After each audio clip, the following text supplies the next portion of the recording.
د اوسپنې پټلۍ د ادارې مسؤلین وایي چې په 14 یولمریز کال کې د افغانستان د ریل پټلۍ په انتقالاتو کې 30 سلنه زیاتوالی راغلی دی. د حکومت د اطلاعاتو او رسنیو په مرکز کې د اوسپنې د پټلۍ د ادارې له لوري ولس ته د حساب ورکولو په خبري کانفرانس کې د یادې ادارې مسؤلینو وویل په تیر کال کې څه د پاسه 4 میلیونه متره ټنه واردات او څه باندې 12,000 متره ټنه صادرات د اوسپنې پټلۍ له لارې ترسره شوي دي. موږ د اوسپنې پټلۍ له لارې په یوه غټ مقدار باندې ټرانزیټ لرو.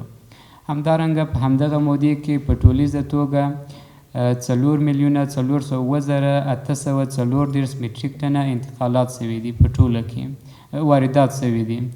دغه واردات د منځنۍ اسیا هیوادو ته شوي دي، افغانستان ته چې لویه برخه یې نفتي مواد او خوراکي توکي دي.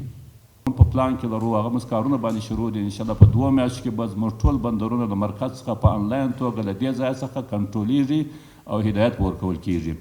انتقالات مو د پخوا په نسبت زیات شوي دي، خدمات د پخوا په نسبت زیات شوي دي. د اوسپنې پټلۍ د ادارې مسؤلین وایي چې په تیر کال کې د دغه ادارې عواید 22 سلنه زیات شوي دي.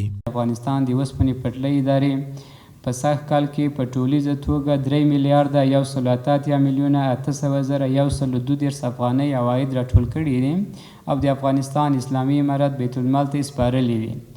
دغه عواید سږ کال راټول شوي دي د تیر کال په پرتله 22 سلنه زیاتوالی ښیي. په انتقالاتو کې زیاتوالی د عوایدو ډېرېدل، ترکمنستان او ایران هیوادونو ته د کارکوونکو لیږل، د اوسپنې پټلۍ په برخه کې افغان محصلینو ته د بورسیې ترلاسه کول، د افغان ترانس پروژې پیل کېدل او په ډیجیټل توګه د اداري کارونو سیستم عیارول د اوسپنې د پټلۍ د ادارې د تیر کال مهمې لاسته راوړنې دي.